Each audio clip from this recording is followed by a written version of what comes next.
Kamusta? Mabuti? For today's video. For today's video, tuluyan na nga dinala si Lola sa ospital ng araw na yan.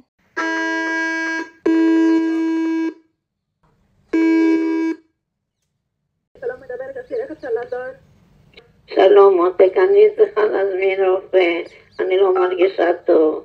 Nag-emergency call nga ulit kami at gusto ni Lola ay doktor na ang titingin sa kanya. Araw yan ng Sabado o Shabbat dito sa Israel at araw yan ng pahinga nila dito. Pagkalipas nga ng isang oras ay dumating na agad yan doktor na titingin kay Lola. Nung unang ang pinuntahan dito sa bahay si Lola ng paramedics ay ayaw niya sumama sa ospital kaya nanatili na lamang sa bahay. At nung kinagabihan nga ay nadaing na naman sa akin at nahihirapan na naman daw siyang huminga. Nang tumawag nga ulit kami ng araw na yan ay gustong ipadala ulit ay ambulansya at ayaw ni Lola at ang gusto niya daw ay doktor. At sabi ko kay Lola kapag sinabi ng doktor na kailangan pumunta ng ospital ay magpadala na siya. Dahil dito sa bahay hindi ko siya matutulungan at wala din naman kaming oxygen. At sabi ko kay Lola mas mabuti dun sa ospital dahil may mga doktor at nurses na pwedeng mag-monitor sa kanya. At may mga aparato din doon na pwedeng gamitin para i-examine siya. אבל עדינים מאוד.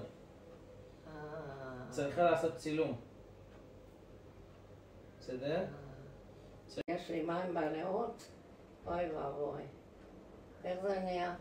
Ay nga't sabi ng doktor meron daw tubig ang baga ni Lola pero hindi naman daw malala. Kailangan daw i-x-ray para masigurado din kung ano yun. At napaoy-baboy na nga lamang si Lola na ang ibig sabihin dito ay oh my God. Ayaw pa nga ni Lola na magpadala sa ospital at tinanong ko pa nga ang doktor kung may pumupunta sa bahay para mag-x-ray. Ang sabi ng doktor ay wala daw at tumawag agad siya ng ambulansya at 20 minutes lamang daw ay padating na. Si Rapi nga agad ang tinawagan ni Lola para masamahan siya sa ospital dahil hindi ako pwedeng sumama at ako maiiwan kay Nilush. Pagkaalis nga ng doktor ay agad kong inasikaso si Lola at pinalitan ko ng damit at ibinangon ko na din. Inihanda ko na nga din lahat ng mga kailangan ni Lola at pati nga yung kanyang mga gamot ay pinagsama-sama ko sa isang plastic. At eto nga dumating na si Rapi at isang tawag lang ni Lola ay to the rescue agad at siya ang sasama kay Lola sa ospital.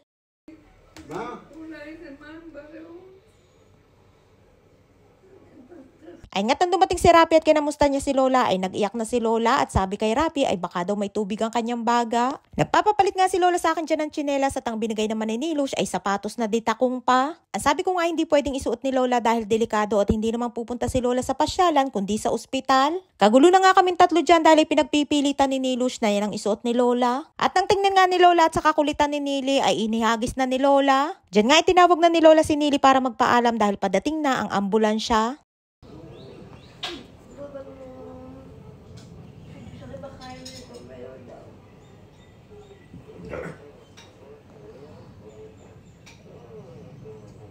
Ay nga't pagkatapos magpaalam at halikan si Lola ay pasimple namang kinain ni Nilush yung pagkain ni Lola. Bago nga umalis ay nagpabalat sa akin si Lola ng prutas na peach at hiniwa-hiwa ko nga ng maliliit. At hindi pa nga tapos kainin ni Lola ay nabanata naman agad ng kain ni Nilush. Basta nga pagkain kahit nasa kalagitnaan ng dramahan at iyakan ay hindi pa aawat yan si Nilush. Diyan nga inilagyan ko ng tali na basang panyo ang binti ni Lola. Ganun nga ang ginagawa ko kapag itinatayo ko si Lola dahil sabi niya inababawasan daw yung pananakit ng kanyang binti kapag naglalakad. Diyan nga ipinalitan ko na din ng tsinela si Lola at si Nilush nga ay nabigo na ipasuot yung sapatos ni Lola na ditakong pa. Nahanda ko na nga din ang paper bag ni Lola na may laman ng mga damit, may mga gamot, inilagay ko na din dyan ng cellphone at charger.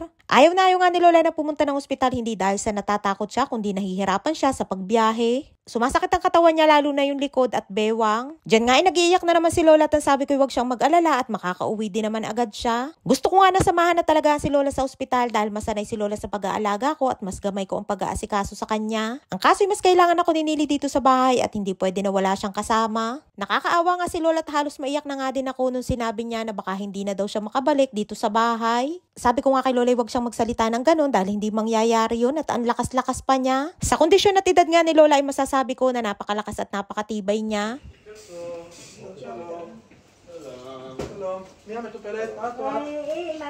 Ay nga dumating na sila pero bago dalhin si Lola sa ospital ay tiningnan muna din nila ang kalagayan ni Lola. Ang dami nga nagsasabi dun sa nauna kong video na sana daw ay ganito din ang ating healthcare sa Pinas. Kayang-kaya din naman yan sa Pinas kung nagagamit lamang sana ng tama ang pera ng taong bayan. Dito sa Israel ay maraming benepisyo na nakukuha ang mga tao lalo na ang mga matatanda. Kaya mapapasana all ka na nga lamang talaga na sa pagtanda nila ay hindi sila mababahala.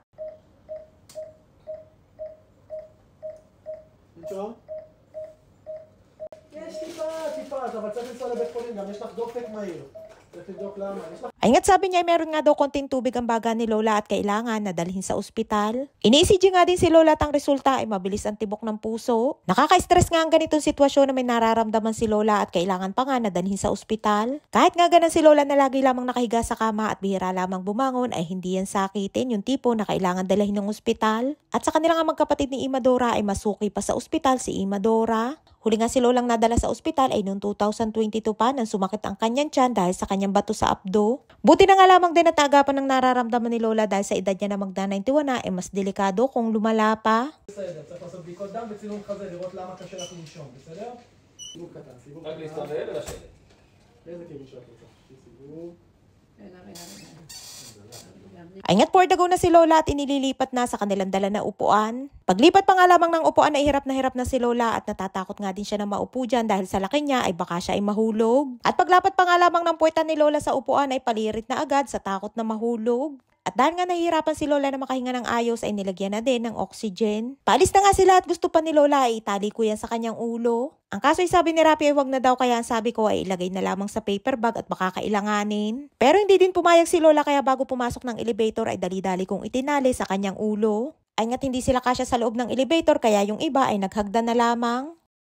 רפי, מה? אתה הולך איתה?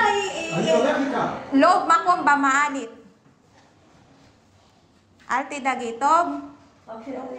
Ay nga't habol-habol ni Nilo siya Rapi at akala niya hindi sasamahan si Lola dahil nakita niya na naiwan ito ng elevator. Buti na nga lamang at mayroong Rapi na maaasahan na dapat sana ay responsibilidad ng anak ni Lola na lalaki. At ang mga oras na yan ngay wala pang kaalam-alam sa nangyari ang kapatid ni Lola na si Imadora at ang kanyang anak na lalaki. At sabi ni Lola at Rapi ay ako na lamang daw ang tumawag para magsabi kung ano ang nangyari kay Lola. At eto kami ni Nilos na naiwan dito sa bahay at maghihintay sa muling pagbabalik ni Lola. At umaasa nga din kami ng araw na yan na kinabukasan ay makakalabas na din agad si Lola. Ay nga't sa halip na dalhin ni Rapi ang kanyang sasakyan ay sumabay na siya sa ambulansya at magbabiyahe na lang siya pagbalik. Napakabait nga ni Rapi at kahit manugang lamang siya ay daig pa niya ang tunay na anak sa pagtulong at pag-aasikaso kay Lola at Nili kahit matagal nang patay ang kanyang asawa na anak ni Lola. Ni minsan nga hindi sumablay si Rapi sa pagtulong kay Lola at Nili kapag kailangan siya. Ay siya hanggang dito lamang ating kwento for today's video. Maraming po salamat sa inyong suporta at laging panonood. Mag-ingat po kayo palagi. At maraming po salamat sa inyong mga dasal para kay Lola. And please subscribe to my YouTube channel. Please follow and share. Salamat!